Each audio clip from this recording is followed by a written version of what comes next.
Nice! Arena 3. Okay. So yun, Arena 3, ito yung mga bagong cards na pwede mong makuha sa rewards na pwede mong magamit. Yan. Ang Arena 3, ito rin yung requirements ng community giveaway ng Project Sino. Dapat ito yung makuha mo, 500 trophies or 500 MMR bago mo ma-screenshot yung profile. Dapat 500 yung trophy para makasali ka doon sa community giveaway ng Project Sino. So yan, classic na lineup sa MMR na to. Guardian Psychic ulit.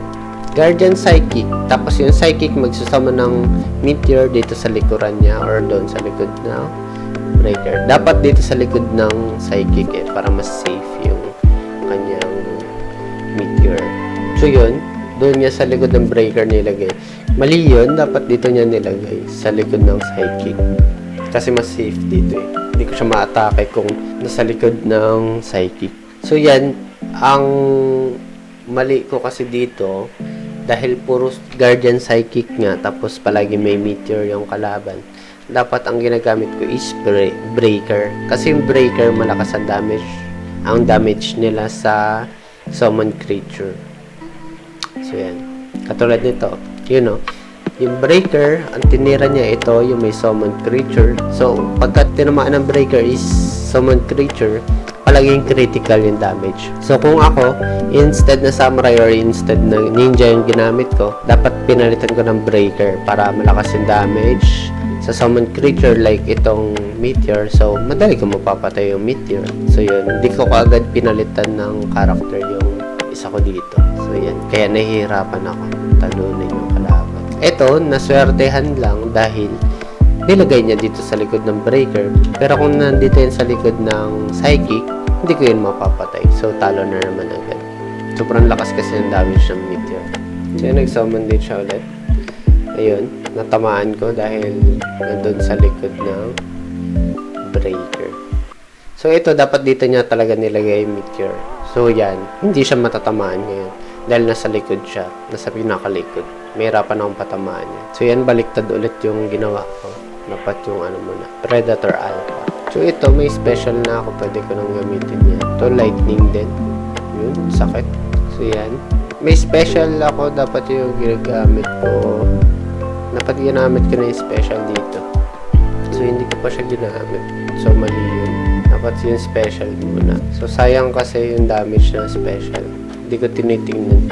So, yun, buti nagamit pa yung Cruciform before mamatay. Kasi kung hindi, sayang lang yung damage. Ay, sayang lang yung card. So, yan. Next tayo na game. Ayan. Next tayo na game. Ito naman, Guardian Psychic. Yan na din.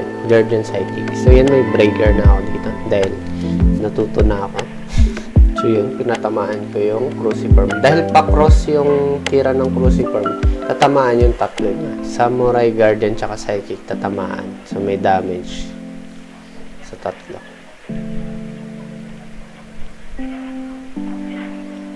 Yan, tatlo sila. Nice. So, yun, Summon Eater. Nag-summon ako. Yung Summon Eater, ang damage yun is 500.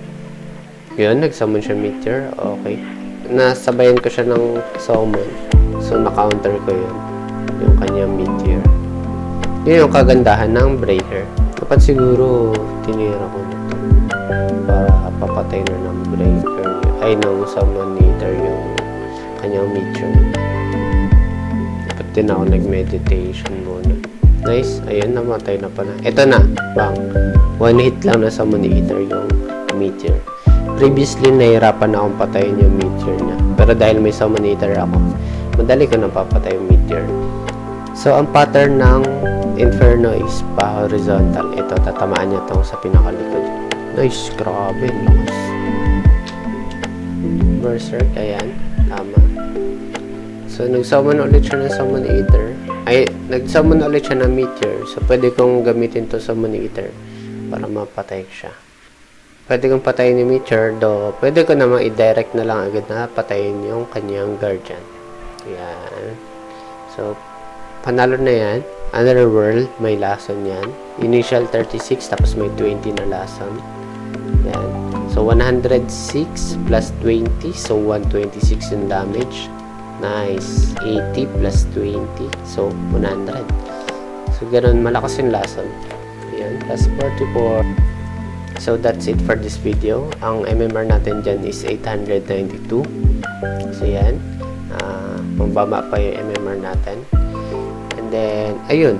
Kinorect natin yung mga flaws nung lineup natin na dati. And then, kinorect natin yung tamang pattern ng paggamit ng skills. So, yan. And then, kinorect din natin yung mga positioning. Ayun. So, that's it for this video. Thank you for watching. GG.